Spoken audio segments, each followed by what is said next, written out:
함께 나눌 말씀 시편 96편 1절부터 7절까지 말씀 함께 교독하겠습니다.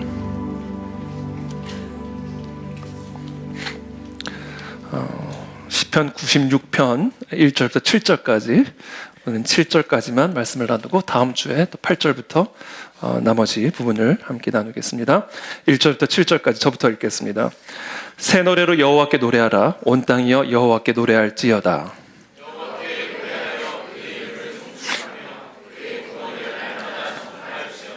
그의 영광을 백성들 가운데, 그의 기이한 행적을 만민 가운데 선포할지어다.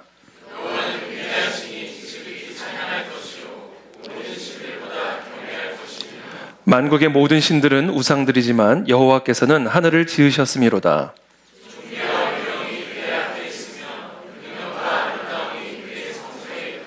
함께 읽습니다. 만국의 족속들아, 영광과 권능을 여호와께 돌릴지어다. 여호와께 돌릴지어다. 아멘. 네, 오늘은 새 노래로 여호와께 노래하라. 오랜만에 우리 금요시편 강해 아주 오랜만에 오늘 95번째 말씀으로 함께 나누도록 하겠습니다.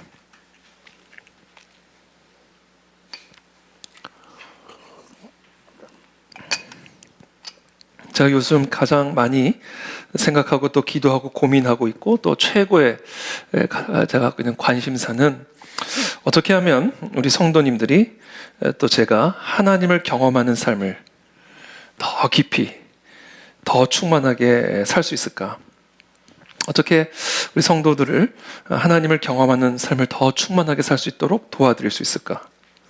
하나님의 기이한 도우심을 체험하는 삶, 하나님의 기이한 행적을 목격할 수 있는 삶의 간증으로 충만한 삶을 살 수 있도록 어떻게 도와드릴 수 있을까? 이것이 요즘 저의 최고의 관심사입니다. 그리고 앞으로도 최고의 관심사가 될 예정입니다. 이스라엘 온 땅에 심각한 기근이 임한 어느 날 여호와의 말씀이 엘리야에게 임했습니다. 너는 일어나 사르밧으로 가라. 그리고 거기서 머물라. 내가 그곳 과부에게 명령하여 네게 음식을 주게 하겠다. 이렇게 말씀하십니다. 그러니까 엘리야도 기근이 임하니까 먹을 것이 없었던 것이죠. 그래서 하나님이 엘리야에게 먹을 것을 주시기 위해서 사르밧 과부에게로 가라. 이렇게 그가 그대로 하나님의 말씀에 순종하여 사르밧 성문에 이르자 나뭇가지를 줍고 있는 한 과부를 만나게 됩니다. 그리고 이 과부에게 말합니다. 네 손에 떡 한 조각을 내게로 가져와라. 그래서 이 과부가 말합니다. 나는 떡이 없고 다만 통에 가루 한 움큼과 병에 기름 조금뿐입니다. 내가 나뭇가지들을 주워다가 나와 내 아들을 위하여 음식을 만들어 먹고 그 후에는 죽으려고 합니다. 그때 엘리야가 말을 합니다. 먼저 그것으로 나를 위하여 떡 한 개를 만들어 와라. 그리고 난 후에 너와 네 아들을 위해서 먹어라. 이렇게 말합니다. 그러면서 이렇게 말씀하세요. 이스라엘의 하나님 여호와의 말씀이 나 여호와가 비를 지면에 내리는 날까지 그 통의 가루가 떨어지지 아니하고 그 병의 기름이 없어지지 아니하리라. 참 말도 안 되는 이야기죠. 먹고 죽겠다라고 하는 그 과부에게 나부터 먹이고 먹어라 이렇게 말을 하니 참 이거 하기가 어려운 말이죠. 그러나 이 과부가 이 엘리야의 말 그대로 순종을 합니다. 그리고는 여호와께서 엘리야를 통하여 하신 말씀 그대로 통의 가루가 떨어지지 아니하고 병의 기름이 없어지지 아니하는 기이한 행적을 경험을 하게 됩니다. 이와 같은 일이 일어난 후에 그 과부의 아들이 병이 들어서 죽게 됩니다. 그 여인이 엘리야에게 울부짖자 엘리야가 그 과부에게 죽은 아들을 내어와라 이렇게 말을 합니다. 그 죽은 아들을 받은 엘리야는 그 아들을 품에 안고 자기가 거처하는 다락에 올라가서 자기의 침상 위에 누입니다. 그리고 여호와께 부르짖습니다. 그 아이 위에 몸을 3번, 엘리야의 몸을 3번 펴서 엎드리고 여호와께 부르짖으면서 이 아이의 혼이 다시 이 아이의 몸으로 돌아오도록 하나님께 부르짖습니다. 그리고 그때 이 아이의 혼이, 이 몸을 떠났던 그 아이의 혼이 다시 몸으로 돌아와 다시 살아나게 되는 기이한 행적이 일어나게 됩니다. 이건 기이한 일이죠. 엘리야가 그 아이를 안고 다락에서 내려와 그 어머니에게 주면 네 아들이 살았느니라 말하자 그 여인이 그때 이렇게 말을 합니다. 여인이 엘리야에게 이르되 내가 이제야 당신은 하나님의 사람이시요 당신의 입에 있는 여호와의 말씀이 진실한 줄을 아노라 하니라. 비로소 이 여인이 알았어요. 기이한 행적이 있다는 것을. 기이한 일들이 일어날 수 있음을 이 여인이 드디어 체험적으로 알게 되었습니다. 예수 그리스도는 어제나 오늘이나 영원토록 동일하십니다. 여러분 믿으십니까? 엘리야의 하나님이 우리의 하나님이십니다. 나사로의 예수님이 우리의 예수님이십니다. 예수님은 어제나 오늘이나 영원토록 동일하십니다. 그렇기 때문에 엘리야가 경험한 하나님을 나도 경험할 수가 있습니다. 나사로가 경험한 예수님을 우리도 경험할 수가 있습니다. 왜냐하면 하나님은 영원토록 동일하시기 때문에 그렇습니다. 그렇기 때문에 우리의 문제, 우리의 숙제, 우리의 질문은 이것입니다. 어떻게 하면 이와 같은 하나님의 기이한 행적을 우리의 삶에서도 동일하게 경험할 수 있을까? 여러분 원하십니까? 그 비결은 하나입니다. 하나님의 말씀에 순종하셔야 돼요. 엘리야가 과부에게 가서 과부가 주는 떡을 먹어라. 순종하기가 쉬운 거 아닙니다. 그거 먹고 죽겠다는 여인에게 그거 나한테 먼저 가져와라. 이건 말하는 거 쉬운 일은 아닙니다. 과부에게 가라고요? 부자에게 가는 게 아니고요? 아니 부자에게 가야 먹을 떡이 있죠. 어떻게 과부에게 가서 내가 먹을 것을 얻을 수가 있단 말입니까? 반문하지 않았습니다. 과부에게로 가서 떡 달라 이렇게 얘기를 했습니다. 아니 먼저 당신을 이 떡을 주면 우리 통에 밀가루가 떨어지지 않고 기름이 떨어지지 않을 거라고요? 말도 안 되는 소리 하지 마십시오. 먹고 죽을랍니다. 하지 않고 알겠습니다. 먼저 드십시오. 죽은 아이를 내어놓으라고요? 쓸데없는 소리 하지 마십시오. 그러지 않았어요. 죽은 아이를 내어놓으라니까 드렸어요. 여러분, 예수 그리스도는 어제나 오늘이나 영원토록 동일하십니다. 그 동일하신 예수 그리스도를 오늘 우리 이 삶에서도 동일하게 경험할 수가 있단 말입니다. 그 방법은 뭐다? 그 예수님의 말씀대로 순종하셔야 돼요. 나에게 들려주신 그 음성을 따라 가셔야 됩니다. 그것이 아무리 나의 이성을 거스른다 해도, 그것이 아무리 나의 환경을 거스른다 해도 주님의 입에서 나오는 말씀을 그대로 해야 그 말씀의 능력을 체험할 수가 있단 말이에요.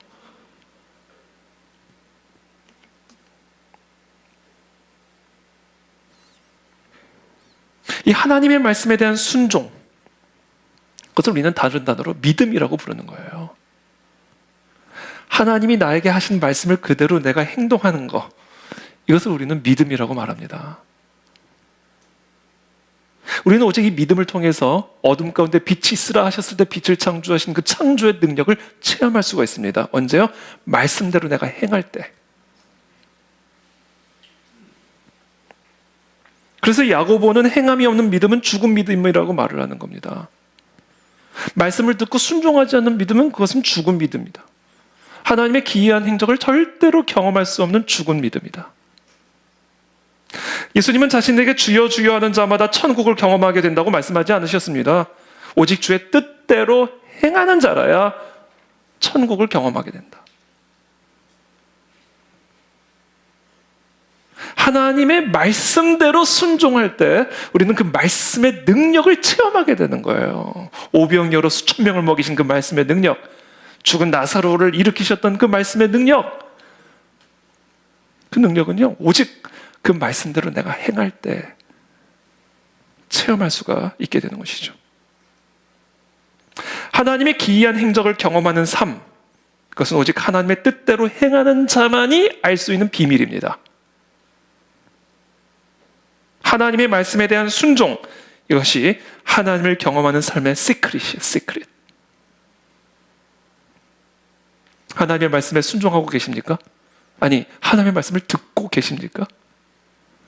날마다 아침밥 먹기 전에 하나님의 음성을 듣고 시작을 하십니까? 내가 뭔가를 선택하기 전에 하나님의 음성을 듣고 선택을 하고 계십니까?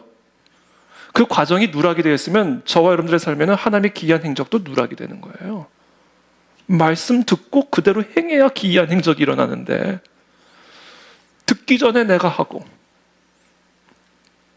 듣기 전에 내가 선택하고, 듣기 전에 내가 하고 싶은 대로 하니까 하나님의 기이한 행적을 경험할 수가 없는 것이죠. 야고보는 엘리야가 우리와 성정이 똑같은 사람이라고 말을 합니다. 저는 엘리야를 볼 때마다 열왕기 상하를 쭉 읽는데, 야, 이 엘리야 이거 하나님 아니야? 어떻게 이럴 수가 있어? 사람이 뭐 기도를 하면 비가 오고 기도를 하면 비가 멈추고, 아니 어떻게 사람이 이뤄서 죽은 사람을 살려내고, 아니 어떻게 사람이 이럴 수가 있어? 사람은 나랑은 완전히 차원이 다른 사람 아니야? 그런 생각을 하면서 읽게 되더라고요. 근데 야고보가 분명히 말해요. 이 사람은 나랑 똑같은, 성정이 똑같은 사람이다, 이렇게 얘기를 합니다.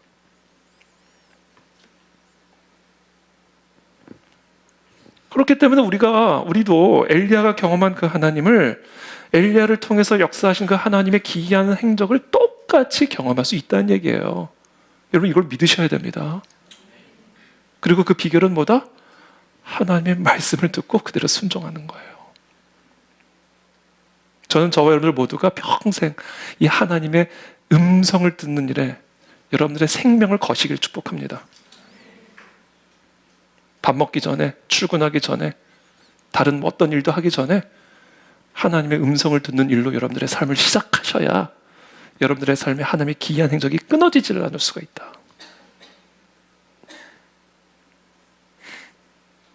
그러므로 지금 여러분들의 상황이 지금 사르밧 과부와 같은 형편이든 아니면 기근을 만나 굶주리고는 엘리야와 같은 상황이든, 지금 이 시간 저와 여러분들이 해야 할 일은 하나, 우리에게 말씀하시는 하나님의 음성을 듣고 그 음성대로 순종하는 것.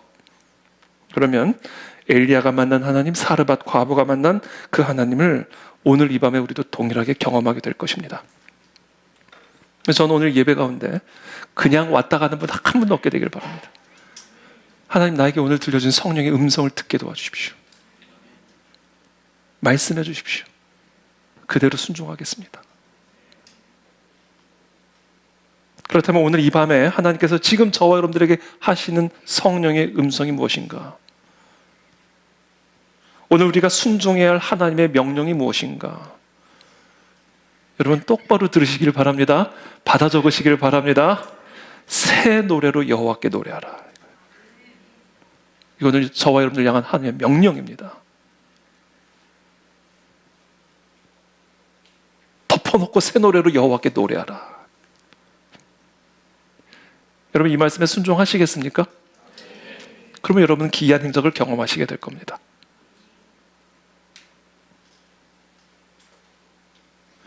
새 노래로 여호와께 노래하라. 그냥 노래가 아닙니다. 무슨 노래예요? 새 노래로 여호와께 노래하라. 자, 그러면 새 노래란 뭘까요? 신곡을 의미합니까? 맨날 새 노래로 여호와께 노래 부르면 이게 예배가 무슨 노래 교실 비슷하게 돼 버립니다. 맨날 배워야 돼요, 새 노래를. 이 새 노래란 신곡을 의미하는 게 아니에요. 뉴송을 의미하는 게 아니에요. 이 새 노래는 new heart를 의미하는 겁니다. 새 마음. 여러분 우리가 노래를 언제 불러요? 이게 말로 표현이 안 될 때는 그냥 노래해야 돼요. 그때 표현이 돼요. 우리는 우리의 마음을 표현하기 위해서 노래를 합니다. 우리의 마음에 감동이 막 벅차오르거나, 우리의 마음에 사랑이 벅차오르거나, 또는 슬픔이 막 벅차오를 때, 그 벅차오르는 우리의 마음의 감정을 말이나 글로 표현하기에는 한계를 느끼기 때문에 그때 거기서 그냥 노래가 팡 하고 터져 나오는 거예요. 깊은 마음의 감정의 골짜기를 지날 때 그때 거기 사람들이 시인이 됩니다. 시가 터져요. 시편 보세요. 사망의 음침한 골짜기를 지나니까 막 시편이 쏟아져 나오는 거예요. 막. 그 사망의 음침한 골짜기에서 주의 지팡이와 막대기로 나를 안위하시고 주의 원수 앞에서 상을 베푸신 하나님을 경험하니까 막 시가 터져 나오는 거예요. 막.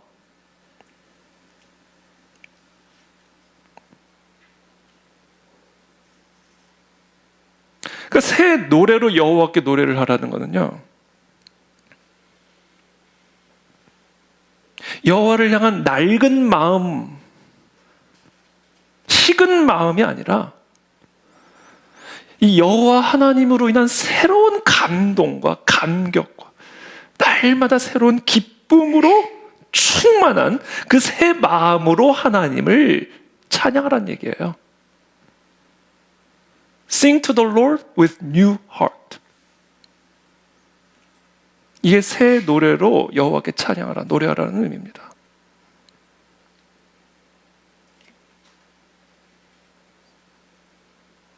이게 오늘 하나님이 저와 여러분들에게 주시는 명령이에요. 지금 여러분들의 마음은 여호와를 향한 이 새 마음으로 지금 충만하신 상태입니까?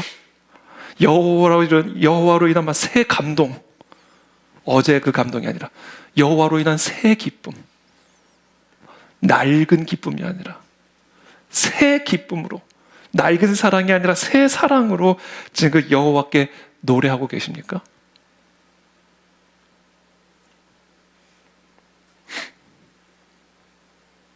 만약에 우리의 마음이 지금 이 시간 여호와를 향한 새로운 기쁨의 감정, 새로운 감사의 마음, 새로운 감격과 새로운 평강의 마음으로 드리는 게 아니라 그것이 죽어있고 그냥 낡은 마음, 헌 마음으로 지금 이 시간 우리가 하나님을 노래하고 그 예배를 드리고 있다면 그 예배는 죽은 예배고요. 그런 예배를 통해서는 결코 엘리야의 하나님을 경험할 수가 없습니다. 그래서 하나님은 이 시간 명령하는 거예요. 새 노래로 여호와께 노래하라. 여호와를 향한 마음의 감격과 기쁨이 새롭게 살아날지어다. 마치 사르밧 과부의 죽은 아들의 혼이 다시 몸으로 돌아와 살아났듯이 이 시간 여호와로 인한 새 기쁨과 새 감격이 우리의 영혼으로 돌아와 살아나게 될지어다. 새 마음을 명령하고 계시는 겁니다. 그래서 갑자기 제 마음속에 찬양이 떠오르는 거예요. 주의 인자는 끝이 없고 주의 자비는 무궁하며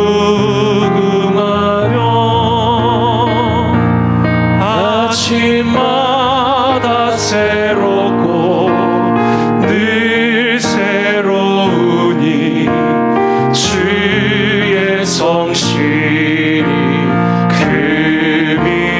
금이라 성실하신 주님. 주의 인자는 끝이 없고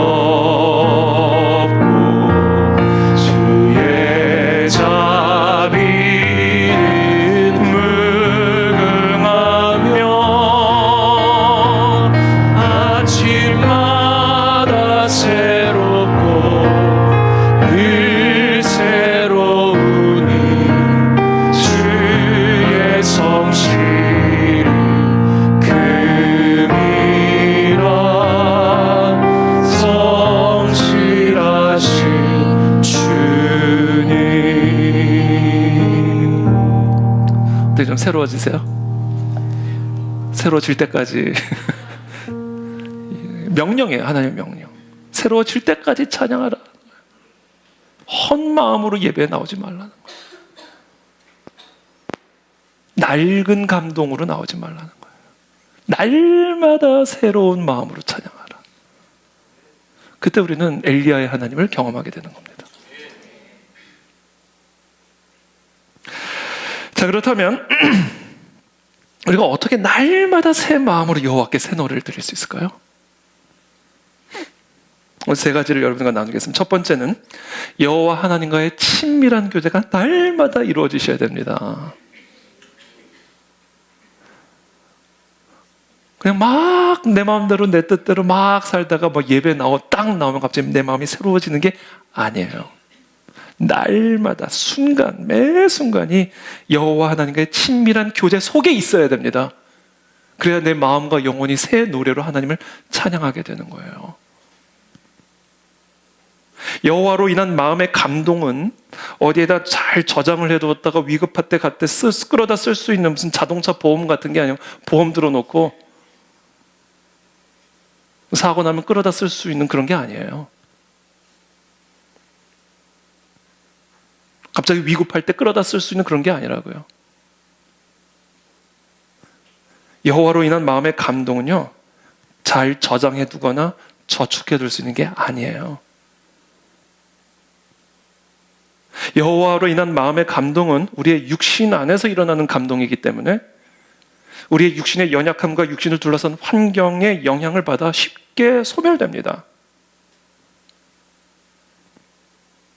새벽 예배에 와서 하나님의 은혜로 깊은 마음의 감동을 가지고 하루를 시작을 해도 그 감동이 하루 종일 지속되기란 쉽지 않아요.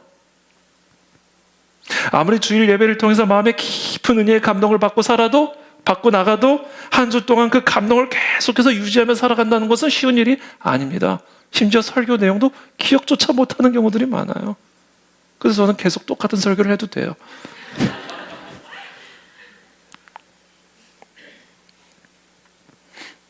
우리의 마음과 생각 속에서 끊임없이 일어나는 다양한 육신의 생각과 정욕들이 내 마음에 이 불붙은 성령의 감동을 가만히 내버려 두지를 않습니다. 게다가 사탄 마귀는 우리 마음에 불붙은 성령의 감동을 어떻게 해서라도 소멸시키기 위해 다양한 계책들을 끊임없이 시도합니다. 그렇기 때문에 여호와로 인한 마음의 감동은 어제 좀 세게 받았다고 해서 오늘 지켜낼 수 있는 게 아니에요. 오늘 또 받아야 돼요. 그래서 여호와로 인한 마음의 감동은 날마다 받아야 되는, 날마다. 마치 시냇가에 심겨진 나무와 같이 물된 동산처럼 우리의 마음이 여호와 하나님과의 친밀한 교제 안에 그냥 딱 견고하게 뿌리 내려 있어야 우리 마음에 하나님으로 인한 감동이 계속해서 올라오는 거예요. 끊임없이. 그런 상태 가운데 있을 때 우리의 마음은 항상 새 기쁨, 새 감동으로 여호와께 노래할 수 있다라는 거예요. 그런 의미에서 여호와 하나님과의 친밀한 교제는 마치 호흡과 같아요. 우리는 어저께 호흡으로 오늘을 살 수 없습니다. 헌 호흡은 우리에게 생명을 주지 못합니다. 그래서 우리의 호흡은 항상 새로운 호흡이어야 하고, 새로운 호흡을 갖기 위해서는 날마다 매 순간 쉬지 않고 호흡해야 되는 겁니다. 하나님과의 친밀한 교제는 이 호흡처럼 한순간도 끊어져서는 안 되는 거예요. 제가 다시 한번 질문하겠습니다. 여러분은 하나님의 기이한 행적을 경험하기를 원하십니까? 그렇다면 여러분들의 마음, 저와 여러분들의 마음은 새로운 마음, 하나님을 향한 새로운 노래로 충만해야 되고, 그렇게 할 수 있는 유일한 길은 하나님과의 친밀한 교제 속에서 살아야 돼요. 그냥 그 속에서 살아야 됩니다. 나무가 시냇가에 뿌리를 내려 있듯이 그냥 그 속에 뿌리를 내리고 살아야 된다. 그때 우리는 어떤 상황 가운데 있든지 바로 그 하나님으로 인한 마음의 감동과 감격이 그 마음속에 항상 살아있을 수가 있어요. 푸른 초장이 누이든 사망의 음침한 골짜기를 지나가든 상관이 없어져. 기근이 오든, 그렇죠? 통에 밀가루와 기름이 다 떨어지든 상관이 없어요. 마음에 여호와로 인한 새로운 감격만 있으면 통에 밀가루가 다 떨어졌는데 다시 올라와요. 기름이 다 떨어졌는데 다시 올라와요. 죽은 아들이 살아납니다. 기이한 행적들이 일어나게 되는 거예요. 이걸 해야 된다, 우리가. 그때 우리는 10년 된 곡을 불러도 항상 새롭고 100년이 지난 곡을 불러도 항상 새로운 감격과 감동이 내 안에 충만한 것을 경험하게 되는 것이죠.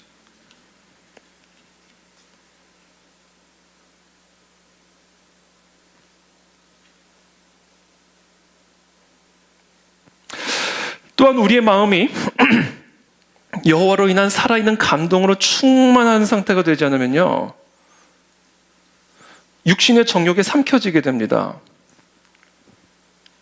여러분, 육신의 정욕은 강력한 겁니다.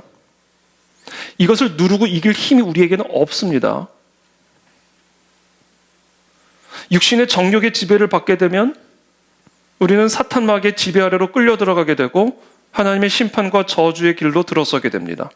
우울과 절망과 실패와 낭만과 패망의 길로 들어서게 되는 것입니다. 그렇기 때문에 하나님과의 친밀한 교제 안에 뿌리를 내려서 우리의 마음이 하나님으로 인한 새 마음, 새 기쁨, 새 감격으로 항상 새 마음이 살아 있어야 육신의 정욕을 이길 수 있는 힘을 갖게 되는 거예요. 육신의 생각은 사망이요 영의 생각은 생명과 평안이니라. 육신의 생각은 하나님과 원수가 되나니. 여러분, 하나님과 원수 됩니다. 내가 하나님의 원수가 된다고요. 내가 이는 하나님의 법에 굴복하지 아니할 뿐 아니라 할 수도 없습니다. 육신의 생각으로 마음으로 내 마음이 충만하면요, 우리는 하나님의 원수가 되고요, 법에 굴복하지 않을 뿐 아니라 할 수가 없어요. 육신에 있는 자들은 하나님을 기쁘시게 할 수가 없어요.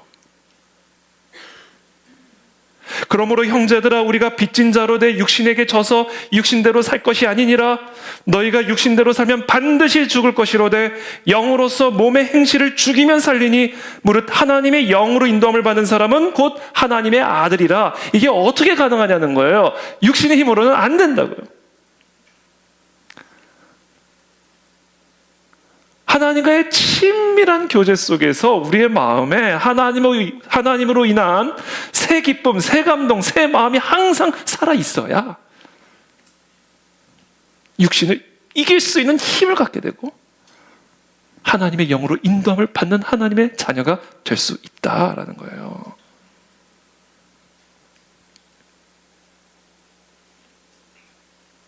육신에게 삼켜진 사람, 자신의 마음이 육신의 정욕이 주는 감동으로 가득 찬 사람은요, 결코 하나님의 영으로 인도함을 받을 수가 없습니다. 하나님의 영으로 인도함을 받을 수 없다는 말은 사단의 인도를 받게 된다는 말이에요. 그래서 우리 마음 안에 하나님과의 친밀한 교제로 인한 새 마음이 없이 예배를 드리는 사람은 그런 사람이 듣는 하나님의 음성은 사실은 하나님의 음성이 아니에요. 사단의 음성이에요. 많은 그리스도인들이 사단의 음성을 하나님의 음성이라고 얘기합니다. 많은 사람들이 사단이 주는 감동을 성령의 감동이라고 이야기합니다. 그 끝을 보면 그래서 다 패망이에요.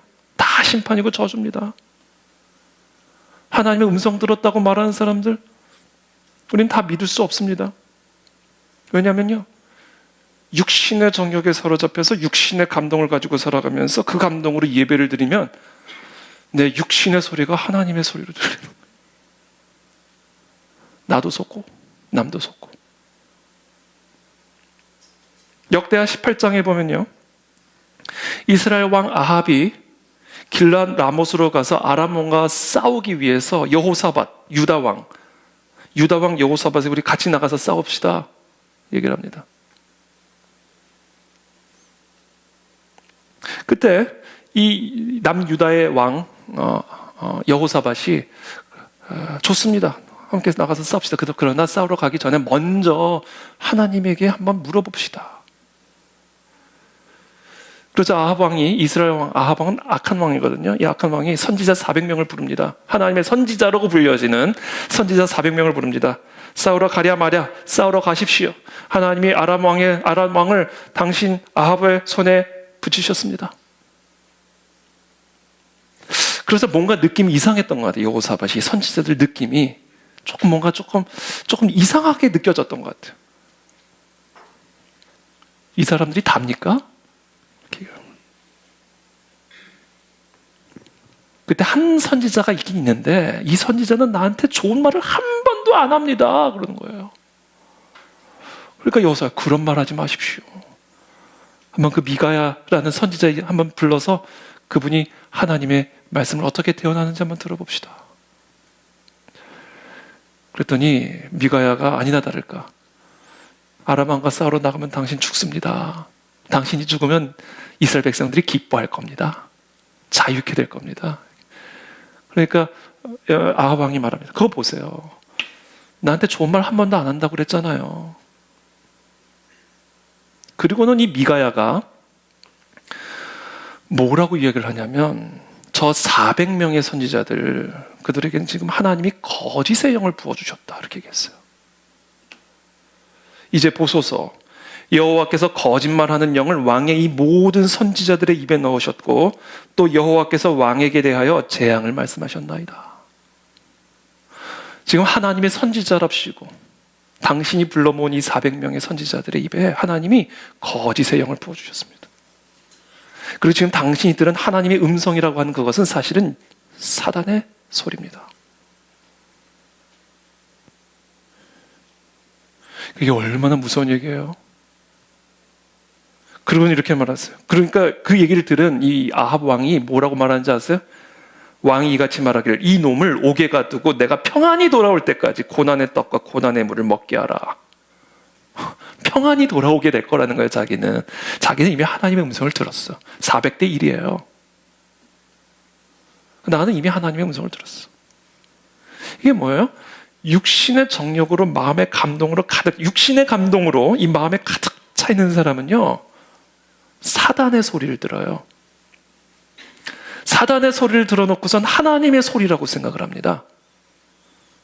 그리고는 자기는 평안히 돌아오게 온대요. 자기는 왜? 하나님이 가서 싸우랬으니까. 그래서 자기는 승리가 보장됐다는 거예요. 그리고 싸우러 나갔어요. 그리고는 꼼수를 부립니다.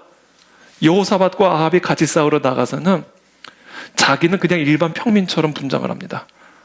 왕인 걸 알면 나를 집중 공격할까 봐. 그리고 여호사밧에게 당신은 왕복을 입고 나가십시오. 그때 아람의 한 군사가 그냥 우연히 쏜 화살이에요. 우연히 그냥 허공에 대고 우연히 쏜 화살이요. 일반 평민으로 분장해 있는 아합의 이 군복의 이 사이를 뚫고 들어가서 죽여버려요.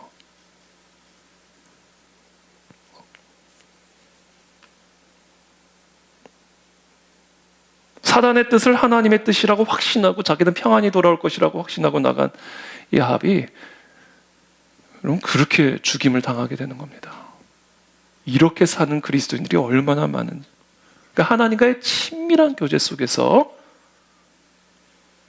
하나님이 주신 그 새 마음과 새 감격과 새 기쁨에 뿌리를 내리고 살지 않으면 우리는 자연스럽게 육신의 정욕에 육신이 주는 감동에 우리의 마음이 가득 차게 돼서 그 육신이 주는 감동을 성령의 감동, 왜? 예배를 드리고 있으니까 성령의 감동이라고 생각을 하고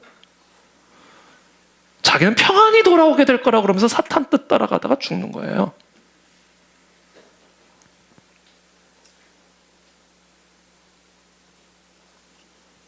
그렇기 때문에 우리는요, 날마다 하나님과의 친밀한 교제를 통해서 우리의 마음에 여호와로 인한 감동이 식어지지 않고 낡아지지 않고 날마다 새롭게 새로워지도록 하나님과의 친밀한 교제 안에 뿌리를 내려야 됩니다. 그때 우리는 육신의 정욕과 육신의 감동을 이기고 사단박의 속임수를 이기고 하나님의 영으로 인도함을 받아 생명, 소망, 형통의 길로 인도함을 받게 되는 겁니다. 거기서 우리는 기이한 행적을 체험하게 되는 거예요. 하나님과의 친밀한 교제, 그것이 회복되기를 축복합니다. 하나님과 친밀한 교제를 이루는 법은 하나예요. 말씀. 여러분, 말씀 없이 하나님 음성 듣지 마세요. 하나님의 말씀을 통해서 내게 들려오는 성령의 음성, 그거 외에는 여러분 함부로 믿지 마십시오.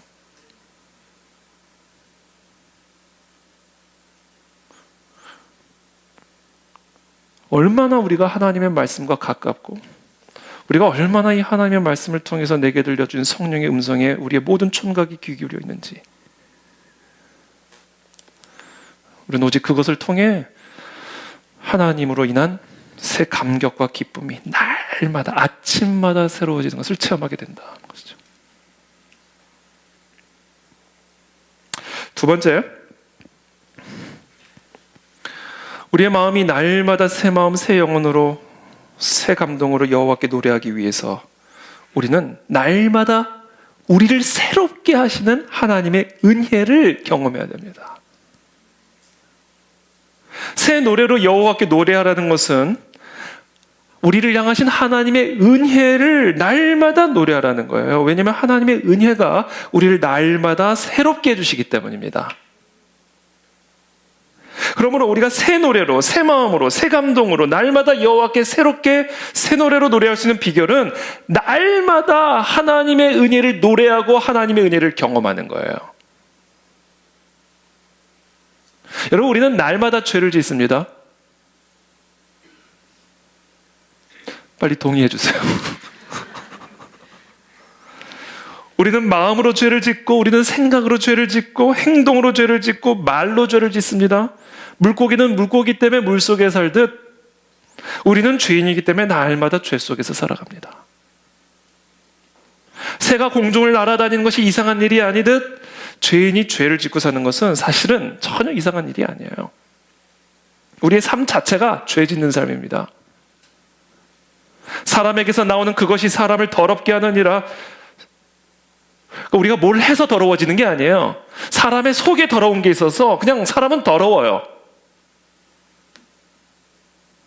속에서 곧 사람의 마음에서 나오는 것은 사람의 마음에서 나오는 거예요. 더러운 게. 우리가 뭘 해서 더러워지는 게 아니라고요. 사람의 마음에서 더러운 게 나오는 거예요. 악한 생각, 곧 음란과 도둑질과 살인과 간음과 탐욕과 악독과 속임과 음탕과 질투와 비방과 교만과 우매함이니 이 모든 악한 것이 밖에서 속으로 들어오는 게 아니라 속에서 밖으로 나온다라는 거예요. 그래서 사람은 더럽다라는 거예요. 사람은.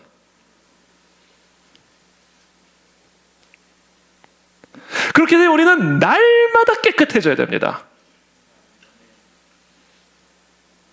왜 우리 어린아이들, 저도 어렸을 때 우리 부모님이 아침에 학교 갈 때 옷 깨끗한 옷, 빨래한 옷 입혀주시고 보내면 돌아오면 그냥 옷이 막 다 찢어지거나 단추 다 날아가거나 흙으로 묻거나 더러워져서 오죠. 그럼 또 깨끗이 씻어서 다음날 아침에 그럼 또 더러워서 오죠. 우리는 날마다 새로워져야 돼요. 그렇다면 우리의 의지와 노력으로 우리 스스로를 깨끗하게 만들 수 있는가? 예수님은 그런 사람을, 자신의 의지와 노력으로 스스로 깨끗해지려고 노력하는 사람을 회칠한 무덤이라고 얘기했습니다. 또는 외식하는 자, 이렇게 얘기하셨어요. 히포크리테스, 외식하는 자. 이게 헬라어로 연기자라는 의미예요. 제가 최근에 어떤 영상을 우연히 보다가 일타 강사 연기를 하더라고요. 누가? 수학 강사인데. 근데 그걸 이렇게 촬영하는 장면을 제가 우연히 봤는데 그 배우가 수학을 잘 모를 거 아니에요. 그러니까 막 하는데 학생은 진짜고 강사는 가짜야. 그 학생이 그거 잘못됐다. 그걸 그렇게 하면 안 된다고. 그 공식이 잘못된 거라고 막 가르쳐 주더라고요. 그러니까 이 배우가 그래? 이게 잘못된 거예요? 그럼 어떻게 바꾸면 돼요? 물어보더라고 학생한테. 그걸 수정해 주더라고. 근데 드라마에는 선생으로 나오잖아요. 기가 막힌 수학을 풀잖아요. 뭐예요? 연기하는 거예요. 모르면서 아는 척하는 겁니다. 알면서 모르는 척하는 겁니다. 인간이라는 게 연기하는 사람들이라는 거예요. 모든 인간이 다 연기자라는 겁니다. 우리는 겸손하지 않아요. 겸손을 연기하는 거지. 솔직히 우리 겸손합니까? 겸손을 연기하는 거죠. 우리 거룩합니까? 아니요. 거룩을 연기하고 있는 거죠.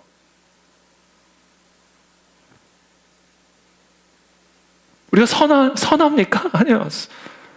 선한 것을 연기하고 있는 거예요. 우리의 마음은 이미 원죄로 이미 더럽혀진 상태이기 때문에 그래서 아무리 몸을 깨끗하게 씻어도 이 더러운 게 이 속에서 나오게 되면 회칠한 무덤이라는 거예요. 연기하는 거래요. 속에 있는 거 감추는. 그런 상태이기 때문에 우리의 이 부패하고 더러워진 이 마음이 깨끗하게 씻겨지지 않으면 아무리 겉을 깨끗하게 연기를 해도 회칠한 무덤이다. 우리의 모든 행동은 어디까지나 연기가 될 수밖에 없다. 혹시 우리 가운데 지금 이 말씀에 동의하지 않는 분 계세요? 동의하지 않는 분 계신다면 요한 1서의 다음의 말씀을 들어보세요. 만일 우리가 죄 없다 말하면, 우리가 만약에 연기자가 아니라고 말한다면 스스로 속이고 또 진리가 우리 속에 있지 아니할 것이요. 거짓말하고 있는 거다라는 거예요. 만일 우리가 죄를 자백하면 맞습니다. 나 더럽습니다. 맞습니다. 나 지금 연기하고 있습니다. 맞습니다. 나 감추고 있습니다. 라고 자백을 하면 그러면 미쁘시고 의로우사 우리 죄를 사하시며 우리를 모든 불의에서 깨끗하게 하실 것이요. 만일 우리가 범죄하지 아니하였다 하면 나 연기하지 않습니다. 나 겸손합니다. 나 거룩합니다. 나 착합니다. 라고 하면 그럼 당신은 하나님을 거짓말하는 분으로 만들고 있는 거예요. 그래서 지금 이 요한일서 1장 8절에서 10절에서 이 더러운 우리들이 어떻게 새로워질 수 있을까? 아마 겉이 더러우면 씻으면 되지만 이 마음의 더러움을 어떻게 해야 할까? 이거는 우리가 노력을 해도 안 되는데 마음의 더러움은 이 우리의 노력으로 되지를 않는데 이거 어떻게 이 더러운 마음을 새롭게 깨끗하게 변화시킬 수 있을까? 어떻게 겸손을 연기하지 않고 겸손한 자가 될 수 있을까? 어떻게 거룩을 연기하지 않고 거룩한 자가 될 수 있을까? 먼저 자신의 더러움을 인정하라는 거예요. 내 마음의 더러움, 내 생각의 더러움, 우리의 위선과 연기 생활을 인정하라는 겁니다. 그 다음에 뭘 해야 된다? 오직 하나님의 은혜로 말미암아 우리는 우리의 모든 그 더러운 죄를 씻음받고 깨끗함을 입었음을 인정하라는 거예요. 우리의 모든 죄를 십자가에서 대속하신 이 예수 그리스도의 십자가 복음을 마음으로 받아들이고 입으로 신 아멘 하라는 거예요. 그때 우리의 더러운 마음이 깨끗함을 입게 된다는 겁니다. 내가 그리스도와 함께 십자가에 못 박혔나니 그런즉 이제는 내가 사는 것이 아니요 오직 내 안에 그리스도께서 사시는 것이라. 이제 내가 육체 가운데 사는 것은 나를 사랑하사 나를 위하여 자기 자신을 버리신 하나님의 아들을 믿는 믿음 안에서 사는 것이라. 내 마음의 이 더러운 죄 때문에 그리스도께서 십자가에 못 박히셨는데 그때 나도 같이 못을 박힘을 당해서 내 마음의 더러운 죄값을 지불함으로 이제 이 죄가 사라지게 되는, 깨끗하게 씻음을 받았다는 거예요. 왜? 죄값을 지불했기 때문에.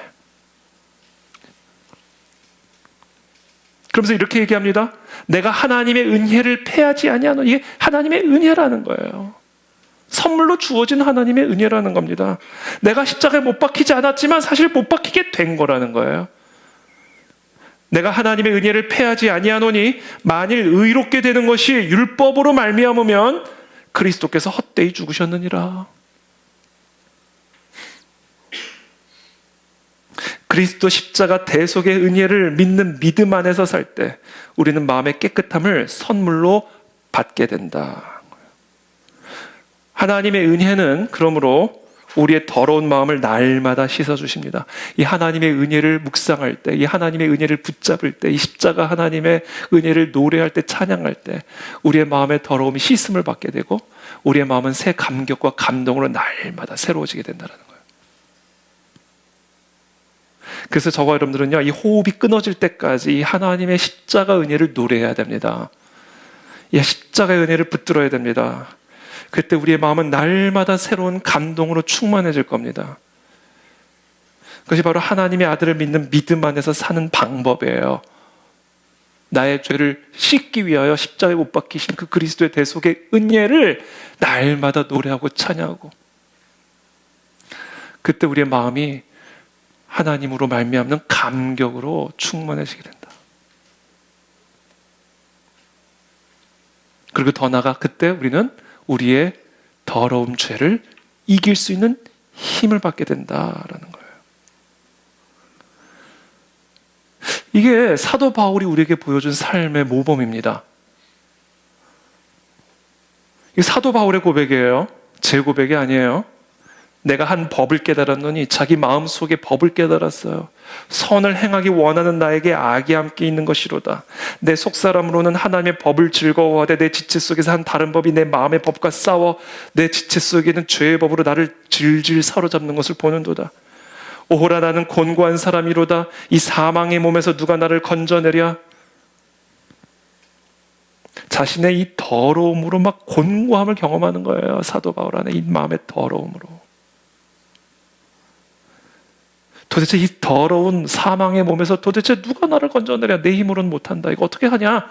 그때 우리 주 예수 그리스도로 말미암아 하나님께 감사리로다.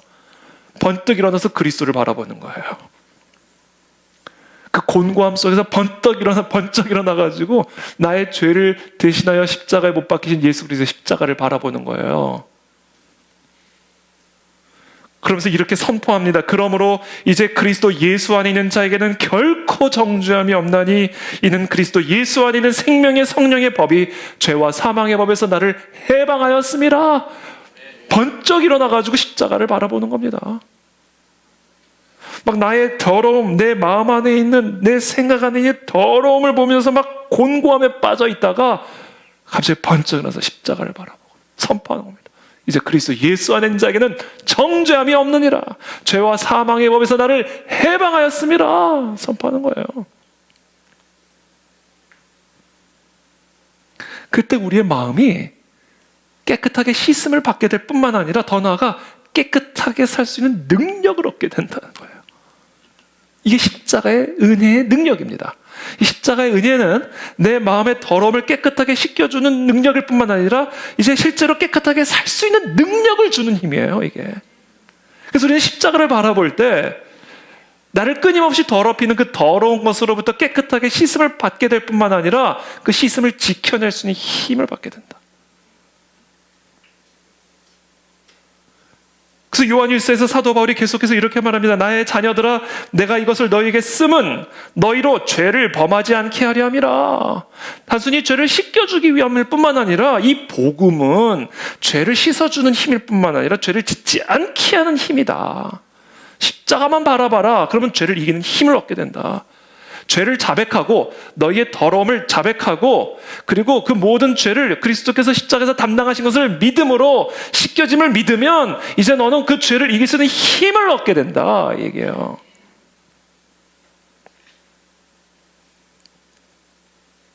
하나님의 은혜, 이 십자가의 은혜로 우리의 마음이 나 같은 죄인을 살리신 주님, 나 같은 더러운 죄인을 깨끗하다 부르신 주님의 그 은혜를 우리가 바라볼 때 우리의 마음에 감동이 들어와요.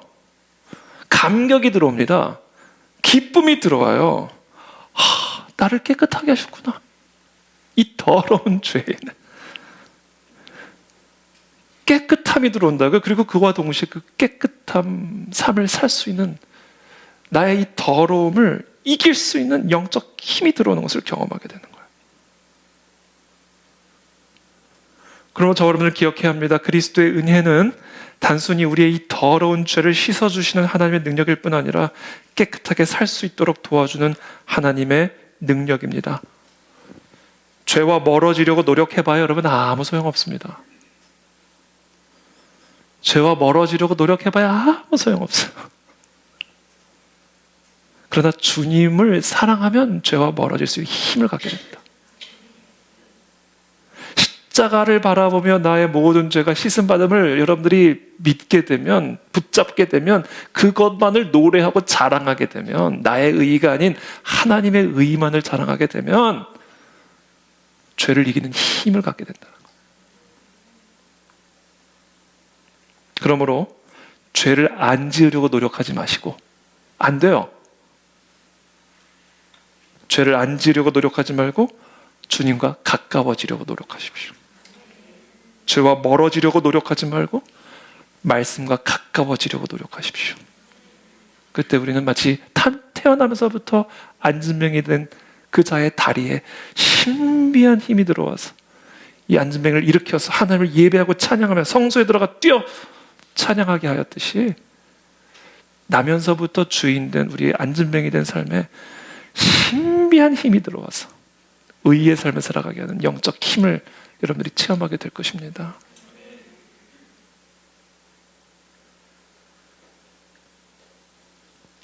그래서 오늘 저와 여러분들이 해야 될 게 있어요.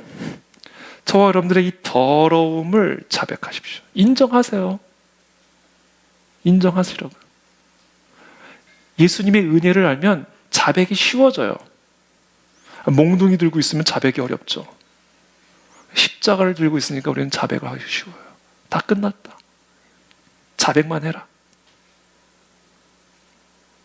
자백을 해야 내 십자가가 쓸데없는 십자가가 되지 않는다. 자백을 해야 십자가가 너에게 의미가 있어진다.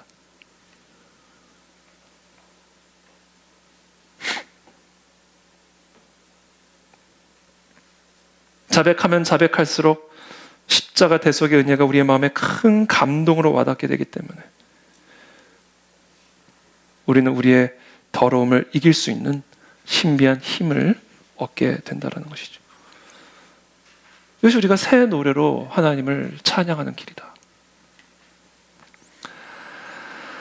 마지막으로 세 번째입니다.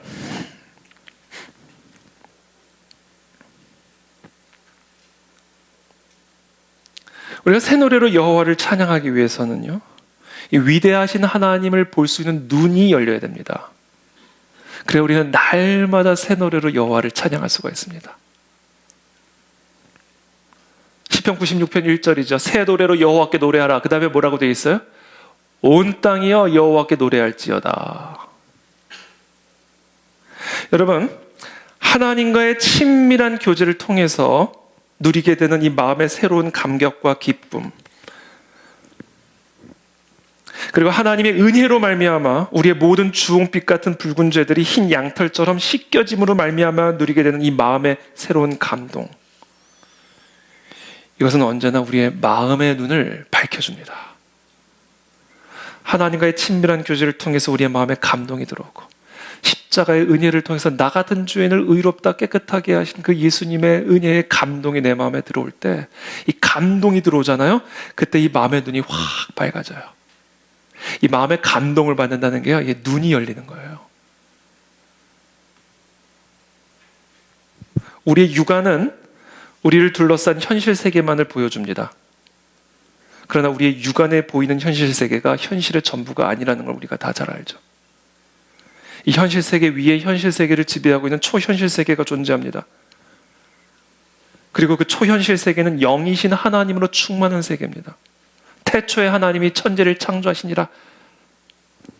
이 태초의 세계, 이 영의 세계, 초현실의 세계. 그 초현실의 세계로부터 현실 세계가 만들어졌어요.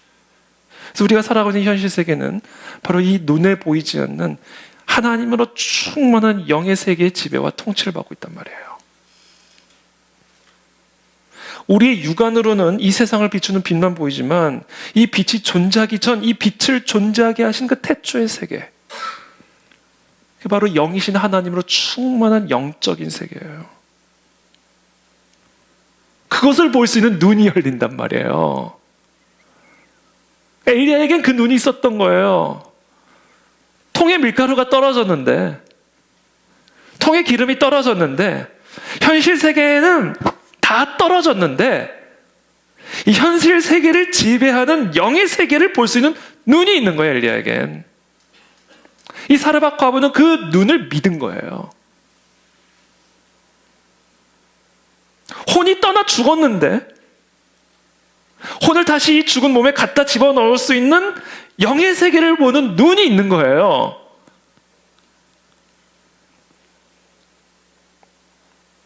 그러니까 우리가 이 육안으로 보이는 이 현실 세계를 제대로 보려면요, 이 육안에 보이는 현실 세계를 지배하는 영적 세계를 볼 수 있는 영안이 열려야 돼요. 이 영안이 언제 열리는가? 하나님으로 인한 감동을 받을 때, 그때 영안이 확 열립니다. 십자가의 은혜로 내 마음에 감동이 임할 때, 그때 영안이 확 열리게 되는 거예요. 이 감동, 마음의 감동, 이게 되게 중요합니다. 저는 여러분들이 예배를 드릴 때마다 마음에 감동이 임하게 되기를 축복합니다. 기도할 때마다, 묵상할 때마다, 여러분들의 개인 묵상 생활을 할 때마다 마음의 감동이 일어나기 전에는 일어나지 않게 되기를 축복합니다. 하루를 시작하지를 않게 되기를 바랍니다. 마음의 감동이 오는 게 시간이 오래 걸리면 일찍 일어나시기를 축복합니다. 하여튼 마음의 감동이 오기 전에 난 일어서지 않는다. 내 이 영안을 가지고 내가 육의 세계로는 들어가지 않을 거다. 이 결단이 있어야 돼요. 그래야 우리의 현실 세계 안에 어둠에서 빛을 창조하신 하나님의 능력, 기이한 행적들을 경험할 수가 있게 된단 말이에요. 우리의 삶의 반전, 우리의 삶의 역전, 우리의 현실 세계의 모든 상황을 역전시키고 반전을 일으키는 이 모든 일들은요, 언제나 이 눈이 열리면서 시작이 되는 겁니다. 여러분들의 삶의 역전을 원하십니까? 여러분들의 삶의 반전을 원하십니까? 그럼 이 눈이 열리셔야 돼요. 그래야 사르밧 과부가 경험한 삶의 반전을 우리의 삶에 체험할 수가 있게 됩니다.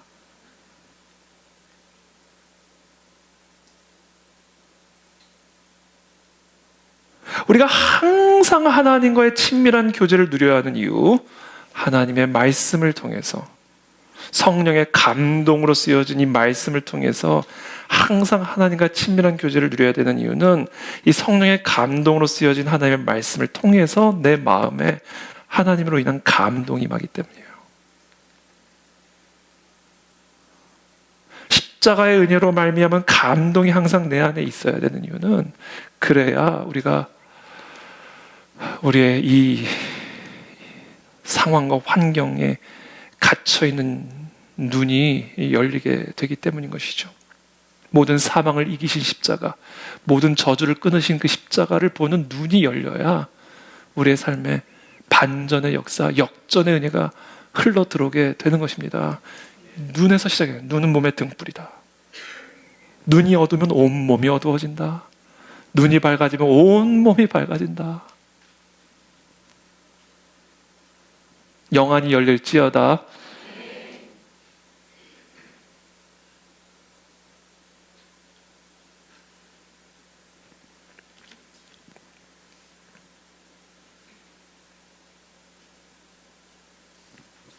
그러면서 2절에 이렇게 얘기합니다. 여호와께 노래하여 그 이름을 송축하며 그의 구원을 날마다 전파할지어다. 자, 새 노래로 여호와께 노래하라. 온 땅이야 여호와께 노래할지어다. 예배를 명령한 다음엔 갑자기 전파하라, 선포하라 이렇게 합니다. 전파할지어다. 3절에 그의 영광을 백성들 가운데, 그의 기이한 행적을 만민 가운데 선포할지어다. 여러분, 여호와께 새 노래를 드리는 예배와 온 땅을 향하여 전파하고 선포하는 것은요, 이건 하나예요. 예배와 전파는 한 몸입니다. 진짜 예배, 진짜 여호와로 인한 마음의 감동으로 여호와께 올려드린 새 노래는요, 반드시 이 땅을 향한 선포와 전파로 이어지게 되어 있습니다. 또 그렇게 돼야 됩니다. 여호와로 인한 마음의 새로운 감동과 감격, 십자가의 은혜로 인한 내 마음의 새로운 감동과 감격은 언제나 여호와 하나님을 향할 뿐만 아니라 그와 같은 감동을 아직 모르는 자들을 향하게 되어 있다. 너희도 알아야 된다 이거예요. 이 마음의 감동으로 새 노래로 여호와를 찬양하는 자들은 언제나 온 땅이여 너희들도 하나님을 찬양해야 된다. 이 여호와의 영광을 모르는 자들아 너희들도 이 눈이 열려야 된다. 땅을 향한 전파와 땅을 향한 선포로 이어지게 되어 있어요. 이게 감동입니다. 감동. 맛있는 거 먹어, 너도 먹어봐 이렇게 되잖아요. 안 그러세요? 다 드세요? 아니잖아요. 너도 거기 가봐. 진짜 약 잘 들어, 주사 잘 들어. 아파, 가봐. 의사를 향한 찬양은 전파로 이어져요. 요리사를 향한 찬양은 선포로 이어지잖아요. 이게 마음의 감동이에요.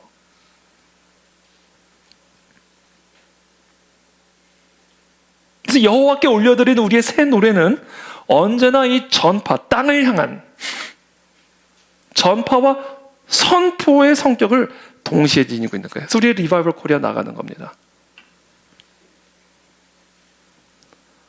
하나님을 예배하면서 땅을 향하여 선포하는 거예요. 다 돌아올지어다. 너희들의 눈이 열리게 될지어다. 듣든지 아니 듣든지. 하나님을 향한 예배는, 수직적인 예배는 수평적인 전파와 선포 이어지게 돼요. 그게 진짜 예배예요.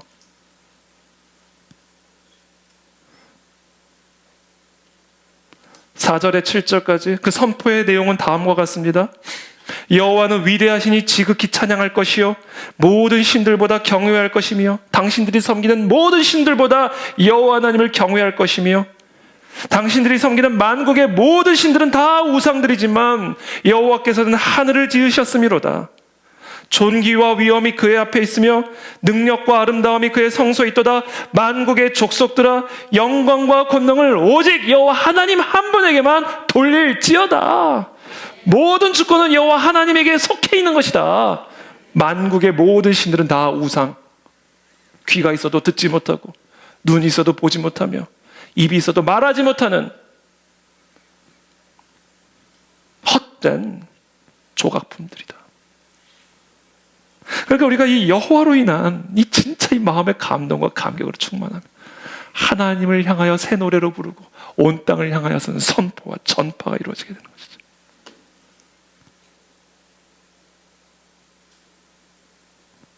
특별히 우리의 이 찬양, 여호와께 올려드리는 새 노래는요, 저와 여러분들의 삶에, 개인적인 삶에 있는 골리앗을 향하여 집중이 되게 해야 합니다. 여호와께 올려드리는 새 마음과 새 감동으로 드리는 찬양은 저와 여러분들의 삶에 놓여지는 네피림을 향하게 동시에 찬양이 울려 퍼지게 해야 된다는 거예요. 하나님께 올려드리는 찬양이 온 땅을 향한 전파와 선포이듯, 하나님을 향한 새 마음과 새 노래를 올려드리는 찬양이 저와 여러분들의 삶에 있는 여리고에 집중적으로 향하게 찬양해야 된다는 거예요. 위대하신 하나님을 찬양할 때 여리고들은 무너질지어다, 네피림들은 무너질지어다. 이 찬양이 수직적으로 수평적으로 같이 가는 거예요. 그래서 찬양할 때 그래서 홍해가 갈라지는 거예요. 찬양할 때 여리고가 무너지는 겁니다. 찬양할 때 네피림들이 죽어 떠나가게 되는 거예요. 그래서 전쟁은 항상 찬양으로 시작하는 겁니다.